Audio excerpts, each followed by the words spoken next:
Nah udah sampai situ ada marbotnya tuh pas kebenaran kan emang itu posisi abis sholat asar ya. Assalamualaikum Pak, iya Pak maaf, saya mau minta tolong, tolong sholatin jenazah. Terus kata marbotnya, oh yang meninggal tuh si Ita ya, yang pelacur itu. Iya Pak. Oh enggak, kita nggak mau, kita nggak terima pelacur disolatin di masjid ini. Habis sholat maghrib, saya ke rumah Pak Ustadz. Di situ ada Pak Ustadz lah yang terkenal lah di daerah situ, emang dia yang ditokohkan. Assalamualaikum Pak Ustadz. Waalaikumsalam. Kenapa sus? Pak Ustadz mau minta tolong buat tahlilan, mimpin doa di rumah Encang. Enggak mau. Gila, gue suruh mimpin doa tahlilan pelacur. Enggak mau. Gue nggak mau mimpin doa pelacur.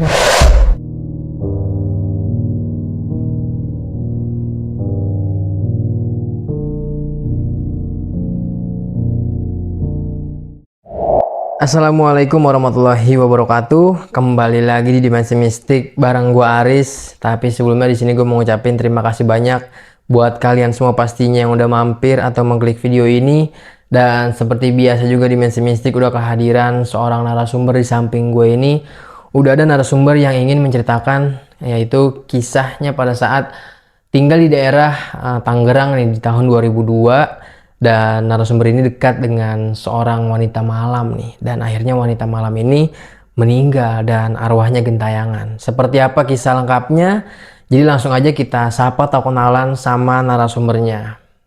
Ya halo, assalamualaikum Bu Susi. Waalaikumsalam Bang. Terima kasih banyak Ibu Susi udah meluangkan waktunya datang ke Dimensi Mistik. Sama-sama Bang. Dan katanya di sini Bu Susi mau menceritakan kisah pengalaman yang pernah dialaminya nih ya. Betul.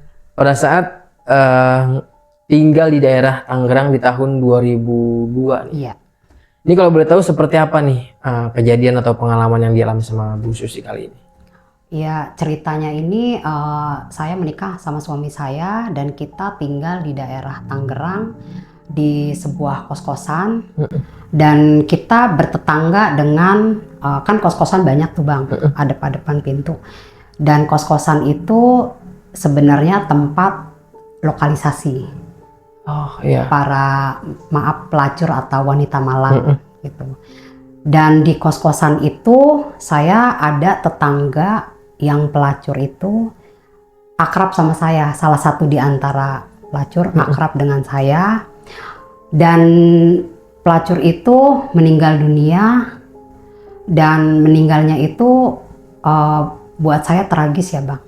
Tragisnya jenazahnya tidak boleh disolatkan, tidak diterima warga sekitar, dan cara menguburnya juga itu tragis juga karena yang nguburin cuma saya, suami saya, sama tukang ojek-ojek aja. Jadi warga situ benar-benar nolak, nggak mau nerima.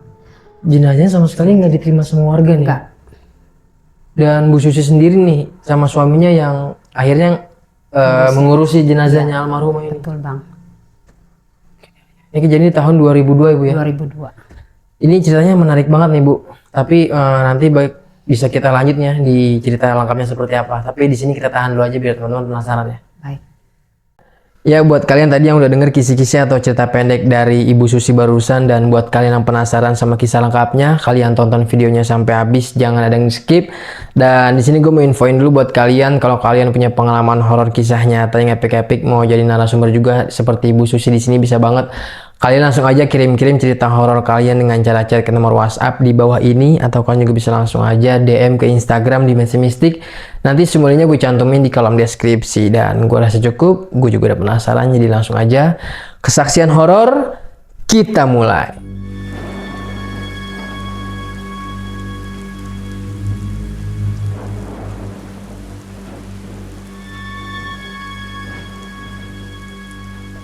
Ya Ibu Susi, kalau boleh tahu seperti apa nih Bu awal mula ceritanya?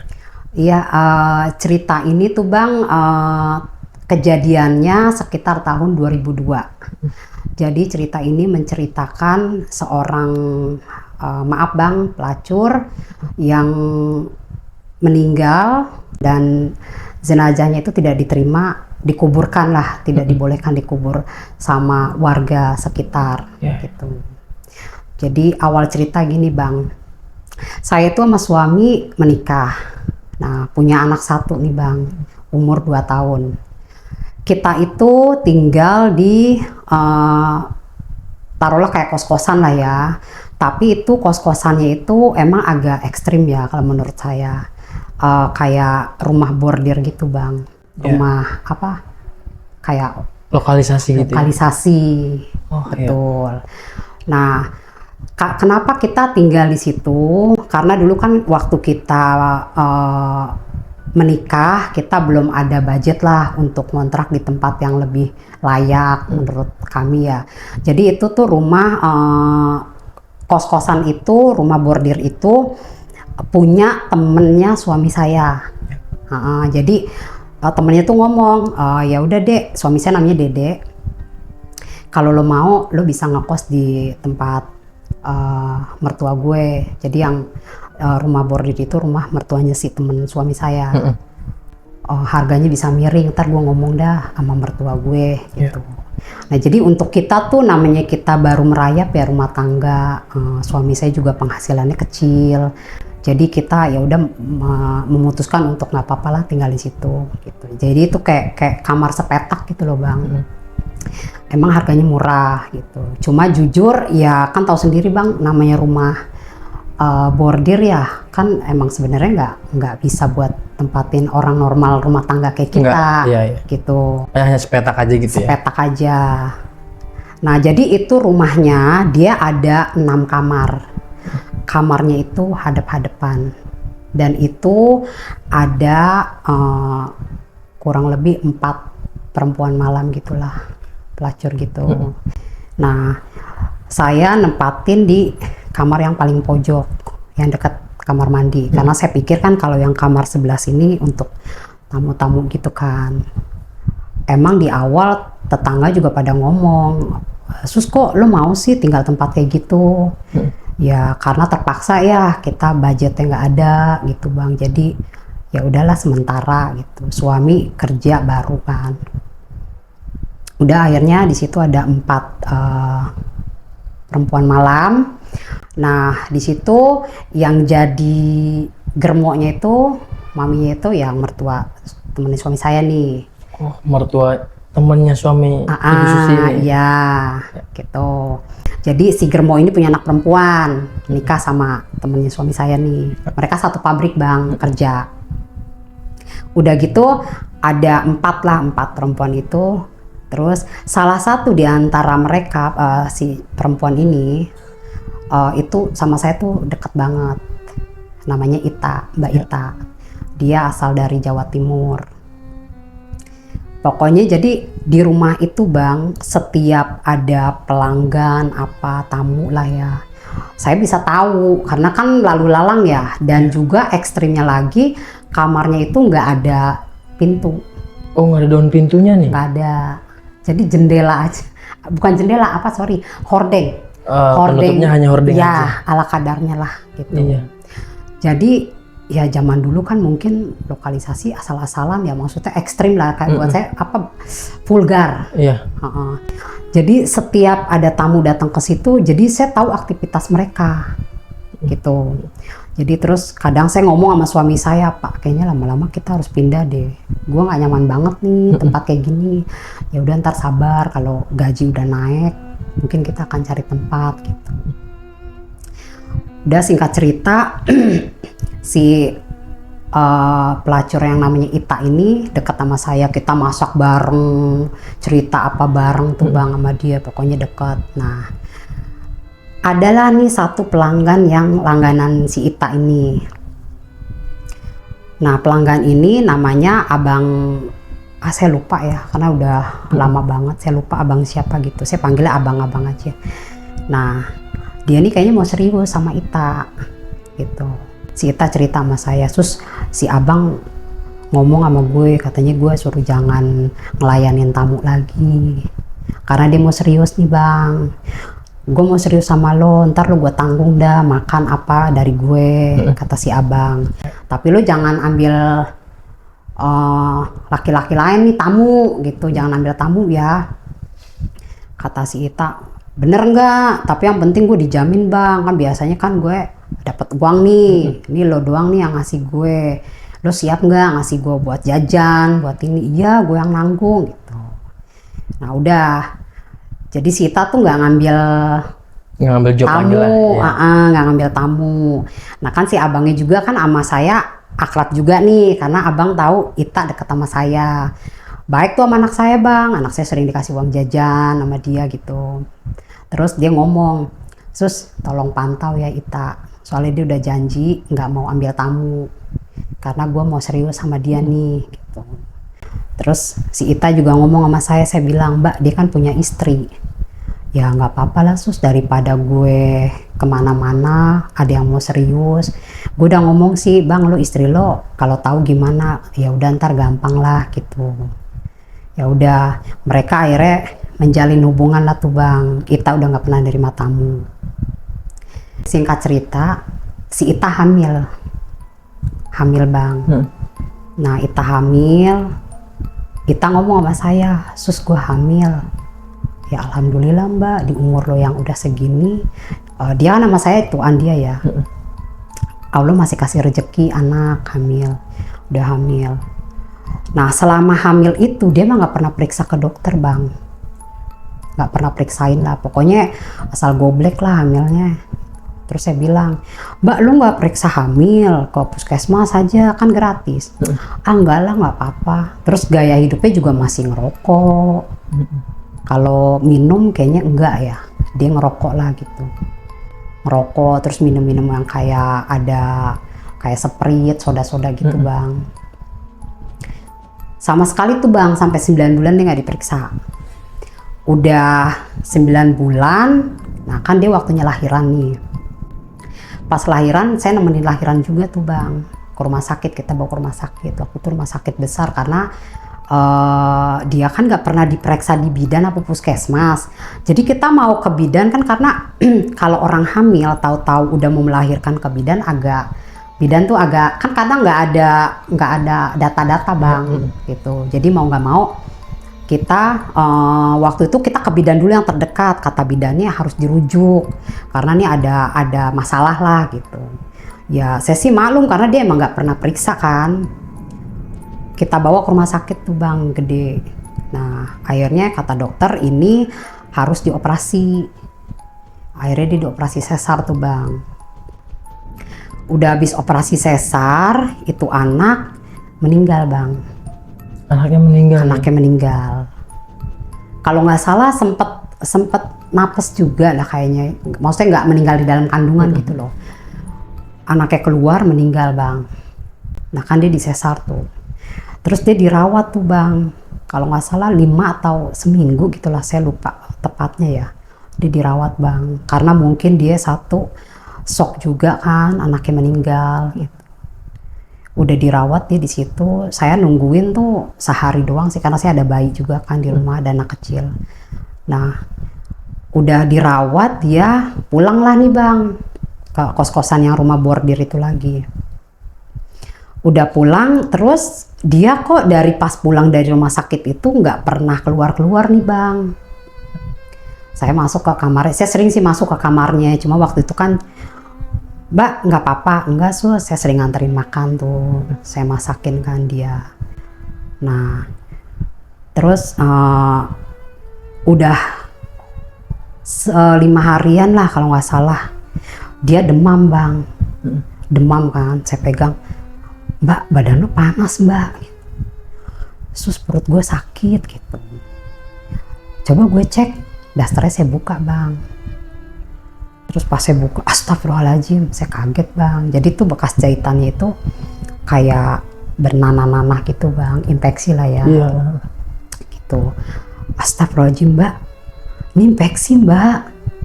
Yuk gue anterin ke rumah sakit gitu. Nggak usah Sus, nggak usah gitu. Nah, saya cerita yang sebelumnya dulu. Jadi selama dia pulang dari rumah sakit abis dioperasi, itu si abang nggak pernah datang. Oh, si cowoknya lah ya? Cowoknya. Jadi cowoknya itu terakhir ketemu pas dia bawa jenazah anaknya. Itu si abang yang ngubur emang. Saya nggak tahu nguburnya di mana lah tuh. Nah dari situ pas dia pulang dari rumah sakit, emang abang nggak pernah nongol tuh. Mungkin jadi dia kepikiran kok nih laki nggak dateng, terus ditinggal bayinya juga meninggal, campur aduk lah ya bang. Akhirnya mungkin dia infeksi, saya kasih makan juga, mbak makan mbak, cuma berapa suap gitu. Nah sebenarnya tuh dia sebelum kejadian anaknya meninggal, dia udah ngomong sama saya sih bang. Katanya sus, nanti kalau anak gue lahir, lo mau nggak jagain anak gue? Lalu emang mau kemana mbak? Gue mau kerja lagi. Kerja apaan? Kayak gini nerima tamu lagi. Ah lah emang kenapa? Kasian lah anak lo. Ya habis si abang gitu bohong gitu. Ternyata kan di awal cerita dia mau tanggung jawab apa kan. Ternyata tuh dia bilang enggak gitu bang. Tanggung jawabnya kurang lah gitu menurut dia. Oh ya udah terserah lu sih mbak. Ntar anak gua malu ya. Iya tenang aja. Tapi ntar gue dibayar mbak, digaji. Iya masa kagak gue gaji, kata dia gitu bang, kita bercanda lah. Udah, terus cerita yang tadi si abangnya nggak pernah balik, nggak pernah ke dia lagi. Nah akhirnya mbak, lo infeksi mbak, ayo ke rumah sakit. Saya gituin bang, gak sus biarin aja sus, biarin. Nggak bisa biarin, ini lo infeksi lo sampai demam lo, kata saya. Karena itu jahitannya emang benana bang, keluar cairan gitu loh. Jadi saya telepon ke bengkelnya abang. Saya telepon, bang, si Ita panas badannya, demam. Terus bekas jahitannya juga ini benanah bang, kayaknya infeksi bang, harus dibawa ke rumah sakit gitu. Oh masa sih sus? Ya udah bang, sekarang lo pulang dulu, tolong bang dibawa nih bang, gue mau bawa pakai apaan, kata saya. Nah nggak lama tuh dia pulang tuh bang. Nah dia pulang dibawa dah tuh si Ita sama si laki-laki itu si abang, dibawa ke rumah sakit. Saya nggak ikut karena kan pakai motor dia kan, diboncengin. Mbak bisa nggak, kuat nggak? Kuat sus, kuat gitu. Boncengan balik lagi tuh ke rumah sakit yang dia sesar tuh bang. Udah gitu udah, nah dokternya langsung ngomong dia harus dirawat bang si Ita. Nah ini harus dirawat karena infeksinya udah parah gitu. Kenapa baru dibawa gitu kan? Nah akhirnya di opnam tuh, suruh dokter suruh di opname. Saya tuh hari pertama dia dirawat, saya kesono bang. Kata saya, mbak, lu dirawat? Iya sus, katanya infeksinya udah parah. Nah saya ngomong sama abang, lagian lo ngapain sih bang, selama si Ita pulang ke kos-kosan lo nggak pernah dateng. Dia kan kesian bang, udah ditinggal anaknya meninggal, lu juga nggak dampingin. Saya bilang gitu, dia kan lagi masa pemulihan. Ya sus, orang sibuk di kerjaan, bengkel gini-gini. Ya sempetin lah, dulu juga lu bisa, kata saya gitu bang. Ya iya sus, maaf dah sus, kata dia. Udah akhirnya dia dirawat bang. Nah saya pulang dah tuh, mbak saya pulang ya soalnya kasihan nih anak di rumah. Yesus nggak apa-apa, pulang aja, ada abang kok. Dapat dia dirawat bang di situ. Terus si abangnya itu ngabarin saya hari ke berapa, hari ke 5 apa 3 gitu lah dia dirawat. Dia meninggal bang. Si Ita ini meninggal? Ita meninggal. Nah Ita meninggal, si abang tuh pulang ke kos-kosan, ngasih kabar ke saya. Sus, Ita meninggal. Saya langsung kaget dong bang. Saya kagetnya kayak udah nggak bisa dibayangin ya kan bang. Saya sedih banget, saya bilang innalillahi wa inna ilaihi raji'un, kata saya. Serius bang? Iya sus, meninggal. Saya langsung ke rumah sakit, saya telepon suami saya nih. Suami saya kebetulan waktu itu si pagi, pulang jam 3 bang. Pak, Mbak Ita meninggal. Innalillahi. Yaudah sekarang kita ke rumah sakit. Nah anak saya titipin tuh sama si Germo itu. Germo itu kan namanya Saya panggilnya Encang nih, Bang. Cang, titip anak saya, Cang, saya mau ke rumah sakit, Ita meninggal. Innalillahi. Ya udah sus, kesana sekarang, coba lo urusin gitu. Nah udah saya ke rumah sakit sama suami saya, Bang. Dia meninggal itu sebenarnya sih pagi. Saya nggak tahu tepatnya jam berapa ya.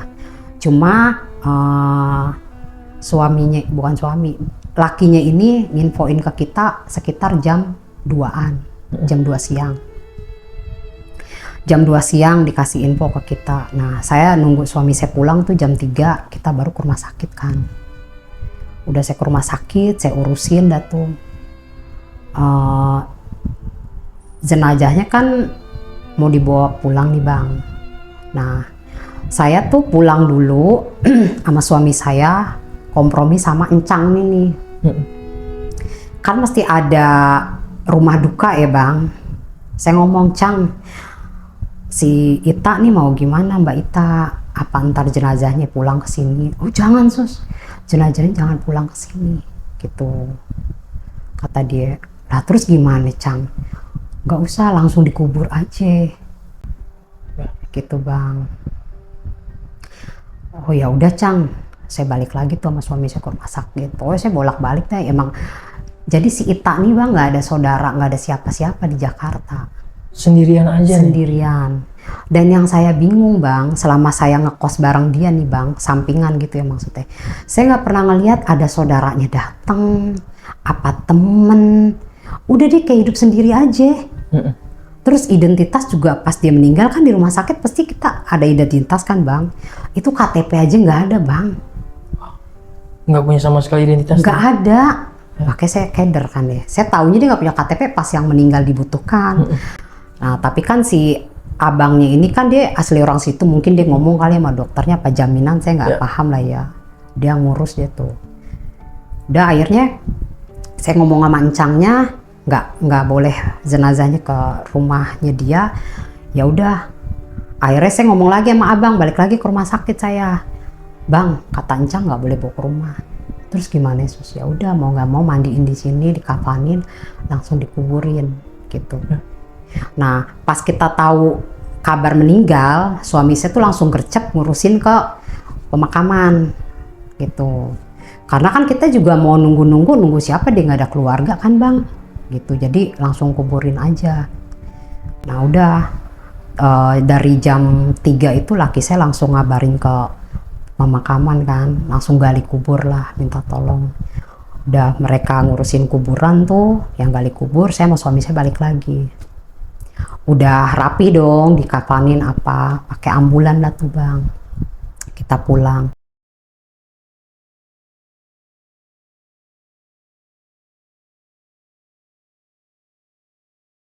Begitu kita pulang, sampai rumah tuh sekitar jam 4-an lah ya. Itu apa, lubang makam, kuburan, belum kelar, Bang. Ya. Belum kelar. Nah udah suami saya ngecek kan ke situ. Akhirnya nih jenazah digotong deh, kan mau menuju ke pemakaman kita ngelewatin masjid, pinggir jalan pas.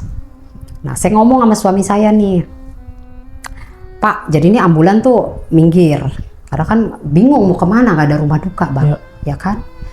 Nah terus akhirnya ya udah Pak, lo panggil tukang ojek pangkalan buat gotong. Gua ngurusin izin sholatin di masjid. Gue izin ke marbot, kata saya. Oh ya udah ya, kita jalan. Saya jalan ke marbot. Nah suami saya kan udah dapet tukang ojek yang mau minta tolong gotongin tuh, Bang. Nah si mayat nih sama orang-orang itu gotong di belakang saya di depan kan. Nah udah sampai situ ada marbotnya tuh pas kebenaran kan, emang itu posisi abis sholat asar ya. Assalamualaikum Pak, iya Pak, maaf, saya mau minta tolong, tolong sholatin jenazah. Terus kata marbotnya, oh yang meninggal tuh si Ita ya, yang pelacur itu. Iya Pak. Oh enggak, kita nggak terima pelacur disolatin di masjid ini, gitu bang. Kita nggak terima gitu. Minta tolong pak, sampai mohon-mohon kan, minta tolong pak, sholatin sebentar. Nggak bisa, karena kan jamaah juga masih ada kan, pikir saya. Nggak bisa, pelacur dilarang disolatin di sini. Terus saya dalam hati, astagfirullahaladzim gitu kan bang. Jadi nggak boleh pak, nggak boleh. Gitu. Nah itu ada suami saya di situ. Ya udah mah kalau nggak boleh biarin aja. Nah akhirnya ya udah ntar kita sholatin di kuburan. Karena ini udah mau maghrib juga kan. Udah akhirnya digotong tuh bang. Pas digotong lagi, itu pun yang gotong 4 orang doang, nggak ada. Jadi kan biasanya kalau orang meninggal ada kabar duka di masjid apa musola kan, berita duka innalillahi. Itu mereka sampai nggak mau. Nggak mau ngumumin nggak mau. Jadi nggak mau ngumumin, nggak ada tajia juga, tetangga nggak ada yang takjiah karena mungkin ya namanya gini loh bang, rumah bordir itu berdiri di tengah-tengah masyarakat, ada masyarakat gitu loh bang. Nah dia kan modelnya jadi bang kayak apa ya, kayak kebun luas. Nah itu rumah tuh gede banget di situ. Nah jadi yang pelanggan pelacur itu ya orang-orang sekitar situ ada juga, ya kan. Saya pernah nemuin juga orang situ ada yang ke situ. Otomatis mungkin orang-orang situ mengutuk pelacur-pelacur itu kan gitu loh. Kenapa sih kok lo kerja kayak gitu di tempat pemukiman warga gitu bang. Jadi cuma yang saya aneh kok nggak ada penggerbekan, nggak ada larang RT RW. Saya juga nggak tahu apa si Incang ini punya power biar rumah bordirnya atau dia kasih upeti kan, kita nggak tahu juga bang ya kan. Tapi saya rada bingung kok tapi dibenci tapi kok nggak dihancurin, nggak dilarang gitu loh bang, didiemin aja gitu. Jadi mungkin orang situ juga udah begah tapi mau ngomong juga nggak ada kekuatan. Saya juga nggak ngerti lah ya. Akhirnya orang situ nggak ada yang tajiyah, nggak ada yang ngumumin di masjid, musola, disolatin pun nggak boleh. Akhirnya suami saya ngomong, ya udah nggak apa-apa mak, ntar disolatin di kuburan aja. Karena ini udah ini juga.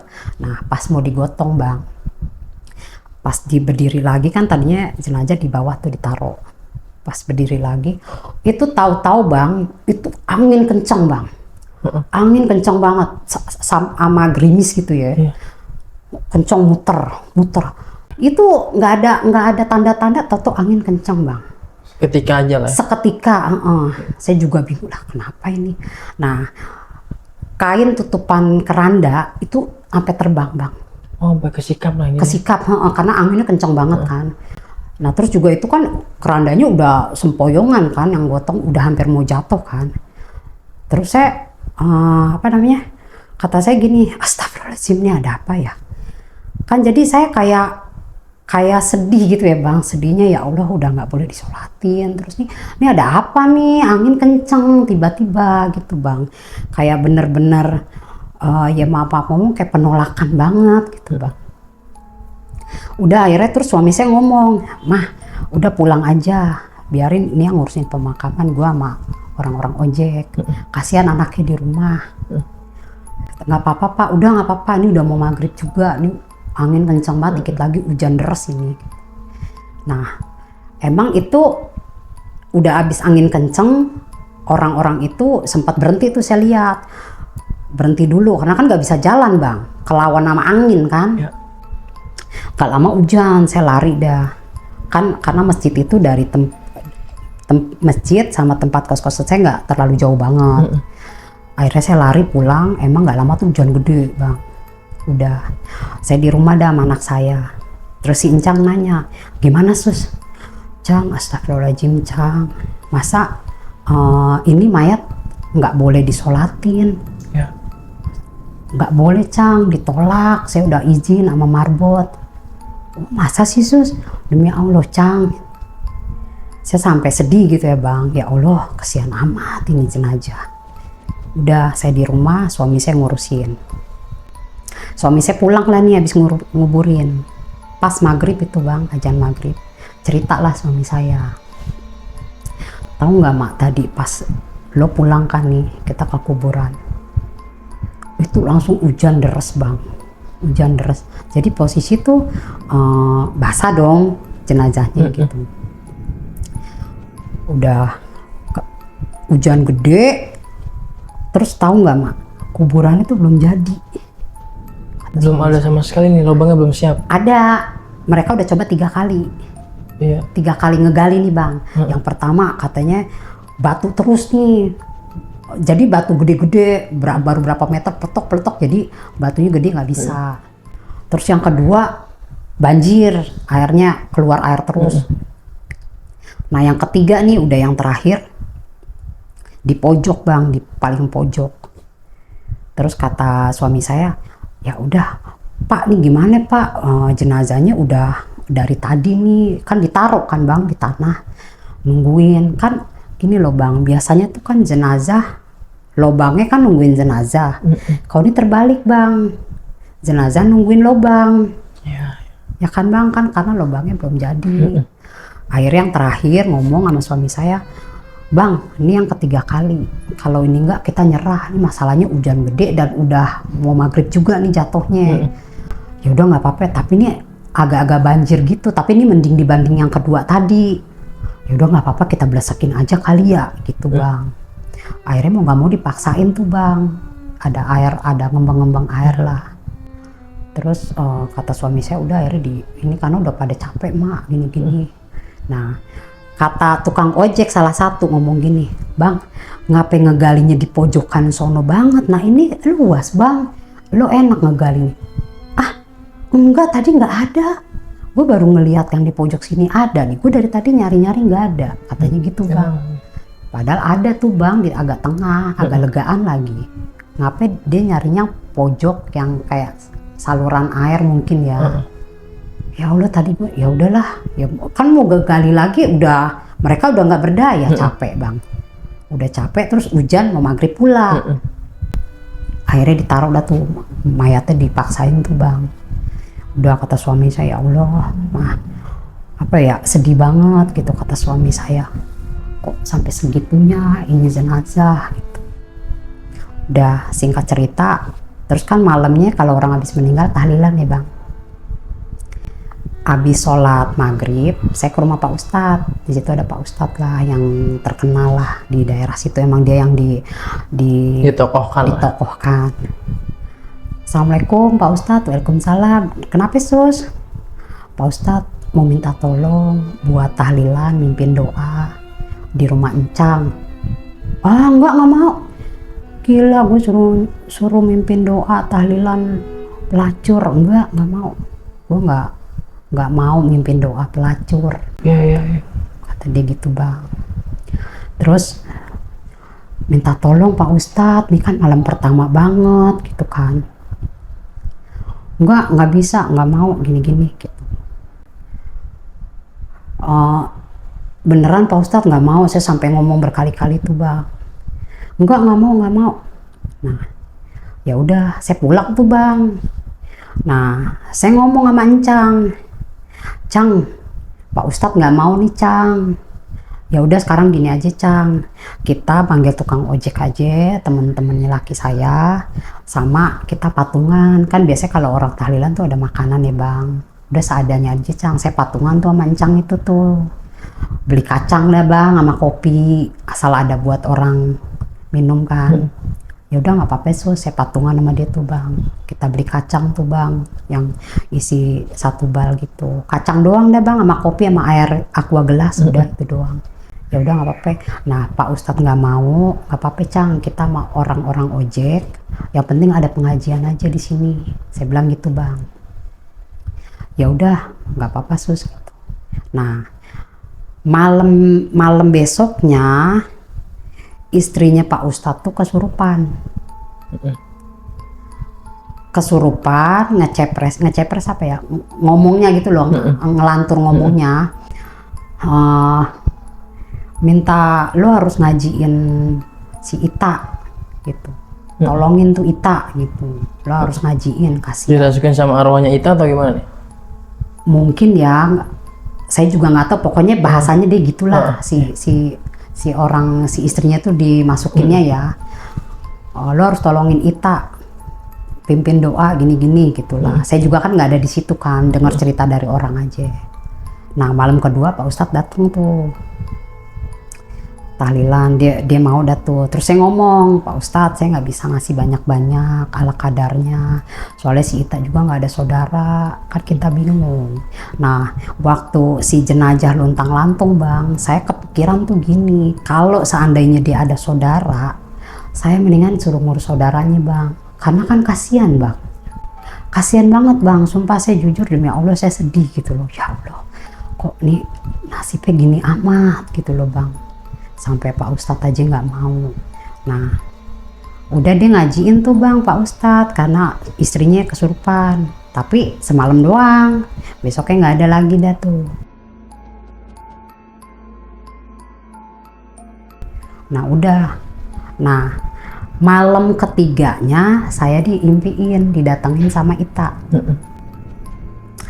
Dia datengin saya sambil senyum, bilang, Sus gue minta tolong diurusin sampai 7 hari gitu. Maksudnya tahlilan mungkin kali, dia bahasa dia diurusin sampai 7 hari.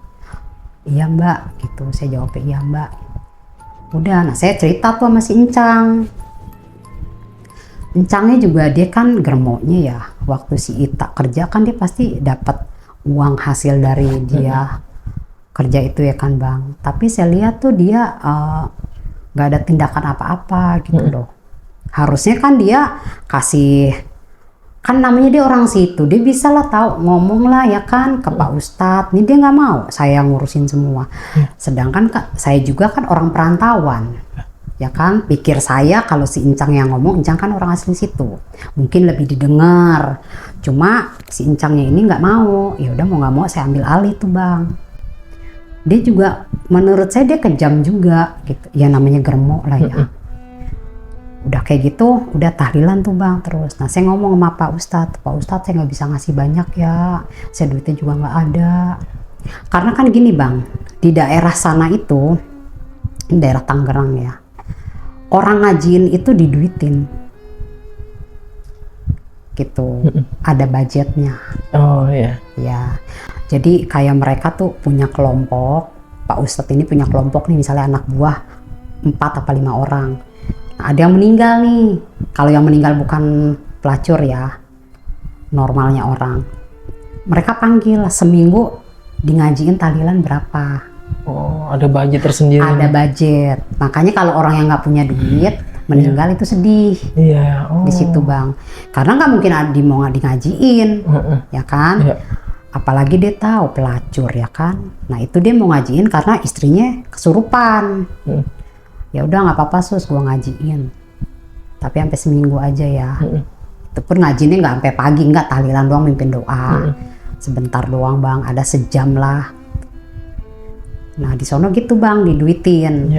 Makanya kata saya, ya Allah kok orang punya ilmu tapi kok dikomersilin.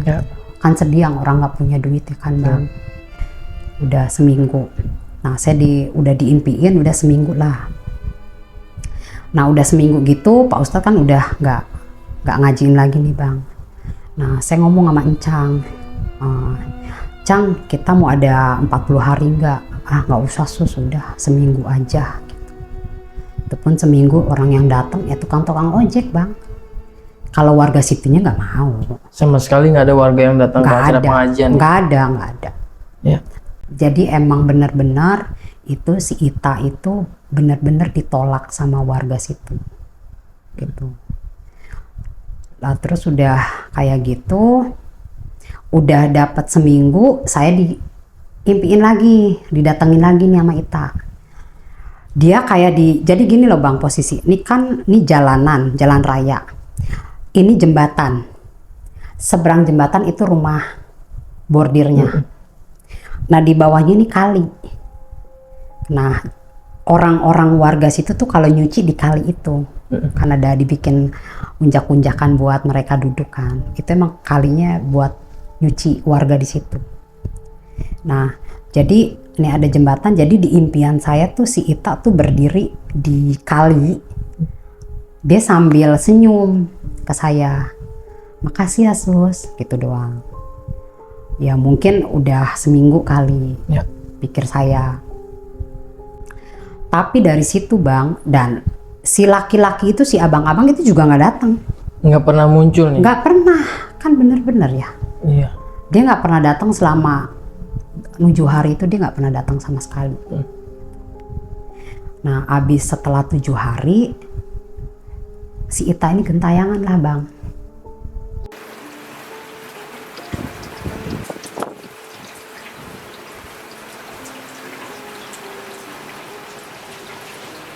Jadi pas hari ke-7 pasca almarhumah meninggal nih Bang, itu kan posisi tuh emang jadi tetap mereka masih operasi. Cuma kan tapi maksudnya kalau di kamar itu kan mereka masuk-masuk ke kamar, di wilayah dapur sepi dong Bang. Itu sekitar jam 10-an lah Bang. Saya mendusin lah ya, mau ke kamar mandi Bang. Begitu saya jalan, jadi kalau menuju kamar mandi itu kita belok ke kanan kamar mandi, jadi adanya tangga di sebelah kiri, gitu. Nah itu saya baru mau jalan, saya ngelihat almarhumah berdiri. Ya. Astagfirullahaladzim gitu. Dia mukanya ngelihat saya. Berhadapan nih. Berhadapan tapi nggak banget di dekat, Iya, agak lumayan berapa meter gitu Iya. Bang. Saya diem ya, saya ngelihat dia. Astagfirullahaladzim gitu. Saya antara kaget, shock, takut juga, namanya kita manusia biasa ya Bang, ngelihat makhluk kayak gitu kan. Astagfirullahaladzim. Nah dia berdiri di bawah tangga. Jadi saya mau ngelangkah lagi nih, saya nggak bisa. Mau ke kamar mandi nih Bang. Saya diem sejenak tuh Bang. Ya Allah, saya diem. Terus nggak lama, pas dia ngelihat, saya merinding Bang. Dia ngelihat saya, natap saya langsung ke kamar mandi dong, karena saya pengen buang air kecil nih. Nah, begitu saya balik lagi, dia udah nggak ada tuh Bang. Oh, udah hilang. Udah hilang. Saya balik lagi. Pokoknya saya berani-beraniin tuh Bang. Ya mau nggak mau ya kan Bang. Gimana ya. Nah, pokoknya tuh dari dia meninggal sampai 40 hari itu tuh terus tuh dia nampakin terus. Di area kosan ini? Area kosan sama di luar juga. Iya. Gitu. Nah jadi suami saya juga pernah cerita pas dia shift malam, kalau shift malam itu kan dia pulang sekitar jam 12 ya, 12 malam tuh kalau dia lembur. Dia pernah ngeliat almarhumah berdiri di depan kamarnya dia. Depan pintu kamarnya nih? Depan pintu kamar. Jadi begitu kalau suami saya kan emang nggak takut ya, namanya laki-laki. Terus suami saya cuma diem aja ngeliatin. Dia juga ngeliatin suami saya. Oh, gitu ngeliatin. Kalau saya kan diliatin lagi, saya takut kan. Saya langsung nunduk. Kalau suami saya tuh diliatin juga. Terus suami saya jalan, permisi gitu. Suami saya ngomong permisi. Enggak sama sekali ada ucapan atau gimana? Enggak. Cuma dia diem aja, tapi mimik mukanya tuh kayak apa ya Bang? Sedih gitu. Iya. Sedih. Dia kayak ada beban apalah gitu yang mungkin mau disampaikan, nggak tahu ya. Suami saya juga cerita mukanya sama kayak gitu. Sedih nih ya? Sedih juga sama. Terus pernah lagi suatu hari itu abis subuh pas azan subuh, pokoknya udah selesai subuh lah, jam-jam 5-an Bang. Nah dia ada duduk di antara, jadi ini tangga, pokoknya dia berininya di situ aja tuh. Area situ, Dan juga itu rumahnya si Incang. Jadi kalau malam itu Bang, yang dapur ini yang di bawah tangga itu lampu gelap. Kamar mandi terang. Jadi kan agak-agak remang-remang lah Bang. Bisa bayangin kan Bang, seremnya kayak gimana Bang? Remang-remang ya kan? Jadi saya tuh ngerasa kayak diteror gitu loh Bang. Iya. Itu selama 40 hari itu terus nampakin terus. Nah kalau di luar di jembatan dia berdiri di bawah pohon jambu sambil gendong anak. Beda ya dengan. Beda. Kalau di dalam rumah dia nggak gendong anak. Iya. Tapi kalau di luar dia anaknya digendong Bang. Apalagi kan maaf dia meninggalnya kan melahirkan kan. Kata orang sih tuh kayak mati basah gitu Bang. Nah orang-orang itu ngeliat si Ita ini di jembatan berdiri kan di dekat jembatan ada pohon jambu air, gede tuh bang, jambu air di situ. Dia berdiri sambil gendong anak bang. Terus orang pada cerita, sus kalau malam nih kan di daerah situ orang mereka tuh pencariannya tukang kelapa. Jadi jam 3 subuh tuh mereka udah pakai sepeda kelilingin kelapa gitu bang. Itu sering banget orang dikasih lihat. Dia berdiri di jembatan itu, bawahnya kan kali. Tukang ojek gitu. Nah, pas hari ke-10 si abang nih datang ke kos-kosan. Saya ngomong, kemana aja bang, baru nongol. Tega banget gitu. Tahu nggak Mbak Ita tuh mau tahlilan nggak punya uang. Gua mancang patungan, kata saya. Ya sus lagi repot sus gini-gini. Terus gimana? Ya udahlah, lu juga nggak ini sih bang, nggak ada perhatiannya banget bang gitu. Namanya dia kan tadinya kan tanggung jawab lo, dia nggak ada, dia nggak punya saudara bang, kasihan. Udah, gua sama laki gue udah kedebak-kedebuk. Encang juga kan lepas tangan, saya bilang gitu bang. Ya udah sus, makasih banyak ya sus. Nah, si abang tuh cerita, kan si abang tuh dari rumahnya dia kalau mau ke tempat kerjaan pasti ngelewatin rumah bordir itu bang, pinggir kali. Itu dia ngomong tuh, katanya sampai sekarang itu selalu di belakang tuh kayak ada yang bonceng. Gitu. Dia sih katanya nyium kayak baunya si almarhumah Ita.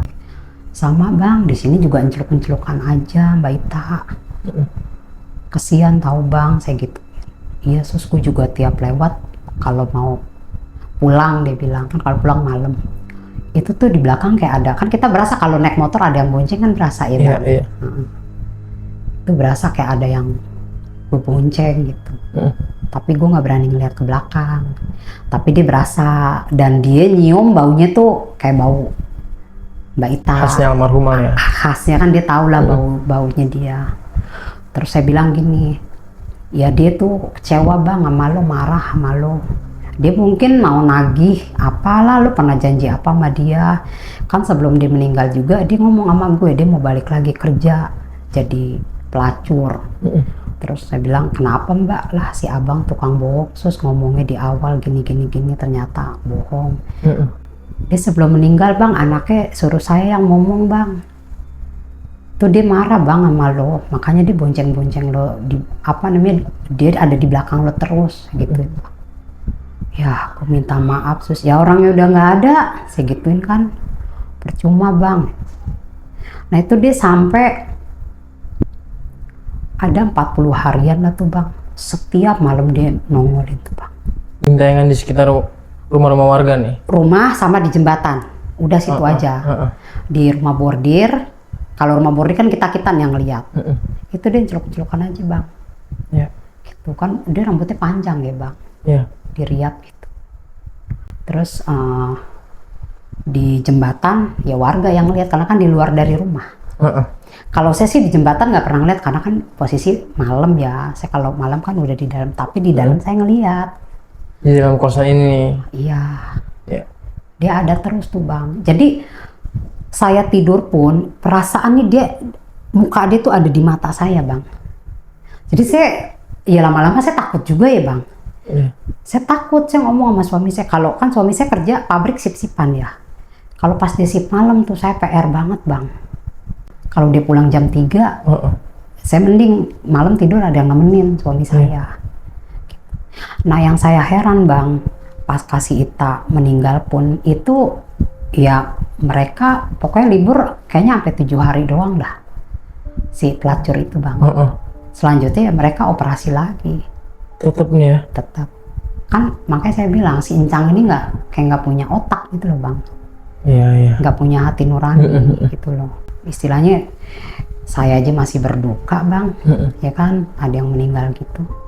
Dan emang orang situ bukan orang situ, pelanggannya juga emang nggak takut juga sih ya bang. Cuma saya pernah nanya sama antara yang pelacur itu, mereka juga sama bang, pernah didatengin. Pernah dikasih lihat ditunjuk, sosok almarhumah itu. Mereka juga sama bang. Cuma ya itu bang, mereka semua keterangannya ya mukanya sedih gitu. Tapi kalau dia bawa anak, itu di gentayangannya di jembatan doang, Bang. Tapi kalau di dalam rumah, sampai merinding, Bang. Di dalam rumah dia nggak gendong anak. Iya. Tuh. Cuma pokoknya dia tampangnya kayak sedih, rambutnya diriap, ya kan rambutnya panjang. Pakai daster, dia langganan daster yang tank top. Mukanya gitu doang, tapi nggak bawa bayi. Tapi menurut warga sekitar, kalau di jembatan dia gendong anak. Selalu menggendong anak. Selalu gendong anak. Gitu. Jadi kata saya ngomong sama Encang, apa sebelum 40 hari nih, apa 40 hari ntar kita ada tahlilan lagi? Alah nggak usah sus, nggak apa-apa. Kata dia gitu. Ya saya nggak punya hak, karena kan tuh rumahnya dia ya, Bang. Saya mau tahlilan di mana kalau saya maksa nih. Tapi Sisi pengennya setelah saya tahu dia gentayangan, saya pengen tahlilan lagi gitu loh. Dia 40 hari. Cuma emang nggak boleh kan. Dan saya juga mikir, saya pernah diimpiin sama dia senyum bilang makasih. Berarti menurut saya udah oke gitu mungkin. Tapi kan ternyata abis dari situ dia gentayangan gitu, Bang. Jadi kata saya kasihan nih harus tahlilan, udah nggak apa-apa sus gitu. Nah di dalam rumah bordir itu tuh si almarhumah tuh nunjukinnya tuh Bang, nggak sekali-sekali gitu loh. Kayak sering gitu loh, Bang. Sering nampakin. Ya. Tuh. Nah, lama-lama kan saya takut ya. Udah gitu kan posisi rumahnya, dia rumah tua, gede, Bang. Saya takut dong. Saya ngomong sama suami saya, kita harus pindah, Pak.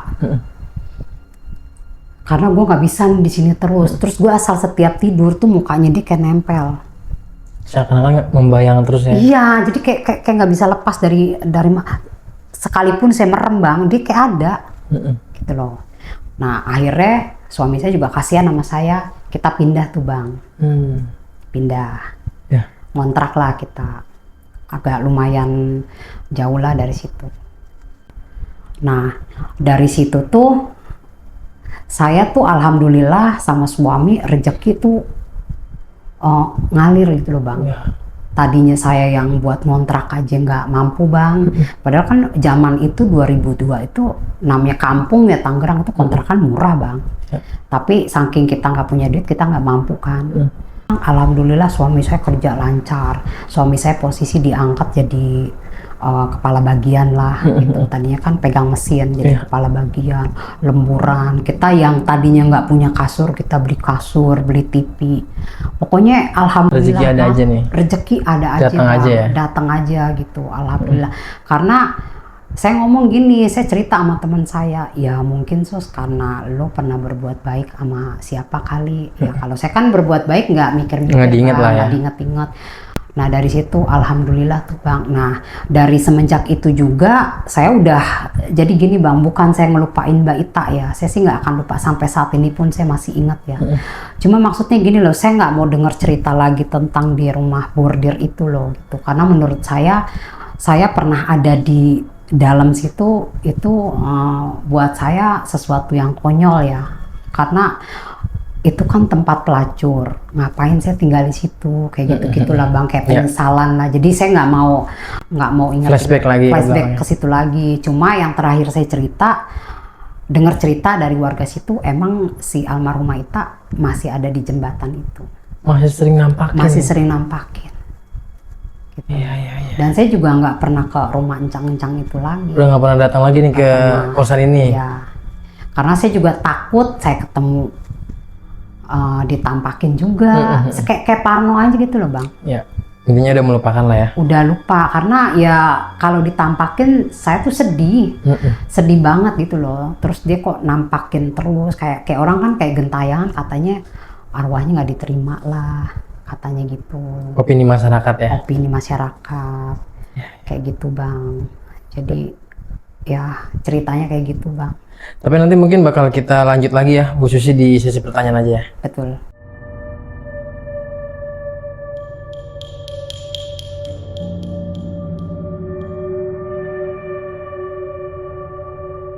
Ya Ibu Susi, tadi kan udah diceritain semua ya Bu. Iya Bang. Cerita tentang kisah pilunya di mana almarhumah Ita ini dari awal setelah meninggal ini rumornya emang nggak diterima atau ditolak sama warga sekitar ya. Betul Bang. Tapi ini setelah meninggalnya almarhumah ini Bu, tempat tinggal atau kosan yang tempat tinggal Bu Susi juga ini ditutup apa tetap dipekerjakan sebagai hari biasanya aja nih? Tetap Bang. Tetap nih ya? Tetap operasi. Cuma emang yang kamar almarhumah itu kosong. Kamarnya aja nih dikosongin Kamarnya nih, kosong. nggak dipakai lagi Ya. lah. Tapi aktivitas yang lain, pelacur yang lain tetap Masih ada nih. masih. Dan anehnya masih ada tamu aja Bang. Tetap aja ya. Iya, nggak ada takut-takutnya.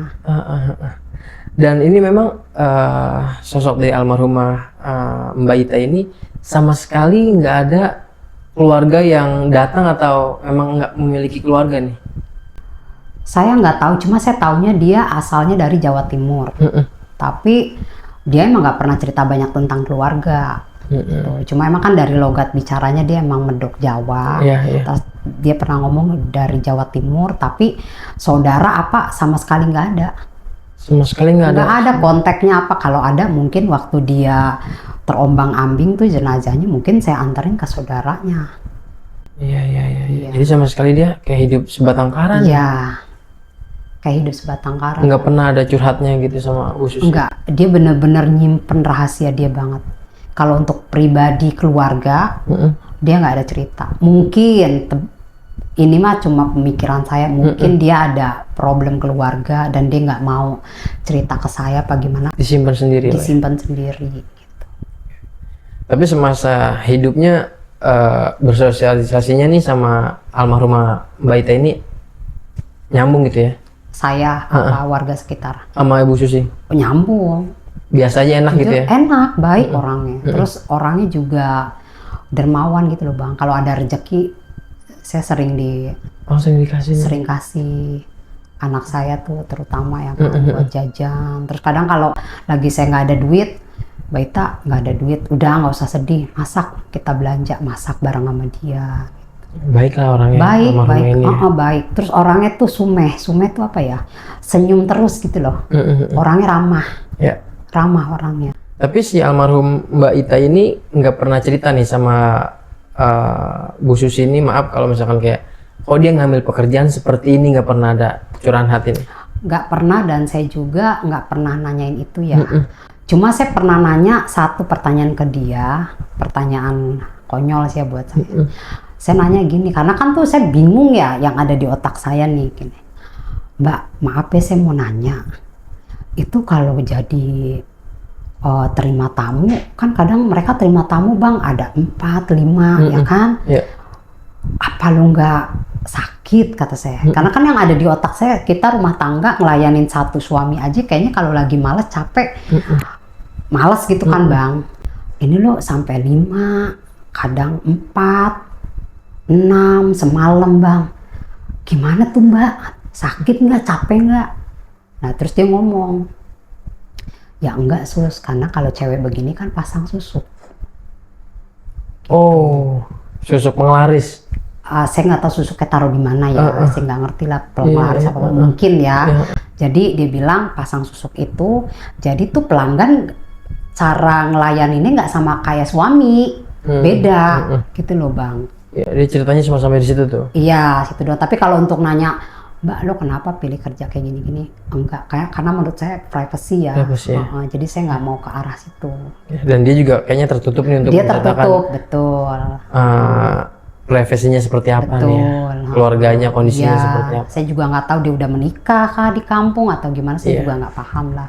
Dan pada saat itu anak pertamanya nih dari si suami yang mungkin bisa dibilang kumpul kebo lah. Iya. Ya itu tadi, kan kita nggak tahu di kampung dia pernah menikah atau punya anak. Kalau untuk di kos-kosan itu, ya yang saya tahu tuh anak pertama dia. Pertama dia dari si abang-abang si ini abang ya? Itu, ya. Dan si abang ini sama sekali nggak bertanggung jawab nih, maksudnya kayak kemunculannya ini jarang nih pasca meninggalnya almarhum Mbak Ita ini? Jarang. Orang mau dijanjiin nikah aja kan nggak jadi nikah kan. Kayak mencukupi lah gitu ya. Iya. Jadi bersedia mencukupi kehidupannya. Ternyata Iya, enggak nih. enggak gitu. Ya. Tanggung jawabnya kurang lah. Itu memang Mbak Ita sendiri nggak ada pesan-pesan atau terakhir bicara apa nih sama Ibu Susi nih pada saat itu? Ya kalau yang pas dia habis melahirkan sih emang nggak ada omongan ya. Omongannya itu ya yang masih sehat aja, masih dia hamil kan. Yang ngomong gitu, nanti kalau gua ngelahirin lo yang jagain anak gue ya. Gitu. Itu pada saat mengandung ya? Iya. Tapi abis dari dia operasi apa tuh dia kayak apalagi dia tahu anaknya meninggal, dia jadi kayak ngedrop gitu loh Bang. Jadi kayak malah pendiam nih? Diem, bener. Dia lebih nutup diri. Dia bener-bener apa ya, nggak ada senyumnya kan, karena saya tahu dia orangnya rame ya, ketawa cekikikan gitu. Malah jadi kayak sosok pendiam nih? Sosok pendiam. Makanya pas dia nampakin terus tuh gentayangan, dia tampak mukanya tuh murung, karena itu aslinya dia nggak gitu. Aslinya ceria nih? Ceria, dia ketawa mulu, ketawanya kalau ketawa ngekek ini, itu dia setannya lah ya kali mungkin ya. Korinnya lebih Itu nggak, mukanya tuh nggak ada senyum, nggak ada apa. Senyumnya dia pas datang ke mimpi saya aja. Itu baru senyum nih ya? Baru senyum. Dan semoga dari ceritanya Ibu Susi ini buat yang nonton nih ya, bisa mengambil sisi baiknya lah ya. Betul. Maksudnya kayak jadikan tontonan ini sebagai pelajaran aja gitu. Iya, buang jauh-jauh membuka cerita lama atau aib orang ya Bang. Jadikan pelajaran aja. Jadi atau ambil pelajaran. sisi yang baiknya dan buang sisi-sisi yang buruknya gitu. Betul Bang. Dan sekali lagi terima kasih banyak Ibu Susi udah meluangkan waktunya nih datang ke Dimensi Mistik untuk berbagi pengalaman kisahnya bersama almarhumah Mbak Ita ya. Sama-sama. Dan semoga di sini sebelum akhir video ini kita doain almarhumah Mbak Ita ini arwahnya diterima di sisi Allah Subhanahu wa taala, diampuni segala dosa-dosanya dan diterima segala amal kebaikannya nih. Amin ya rabbal alamin. Sekali lagi terima kasih banyak Ibu Susi. Sama-sama. Sukses terus, sehat-sehat dan salam juga buat keluarga di rumah. Amin. Makasih Bang. Sama-sama. Ya terima kasih banyak buat kalian semua yang udah nyaksiin atau nyimak ceritanya Ibu Susi dari awal sampai akhir. Dan akhir kata gue Aris Dimensi Mistik beserta Ibu Susi pamit undur diri. Wassalamualaikum warahmatullahi wabarakatuh. Bye. Terima kasih banyak Ibu Susi. Sama-sama Bang.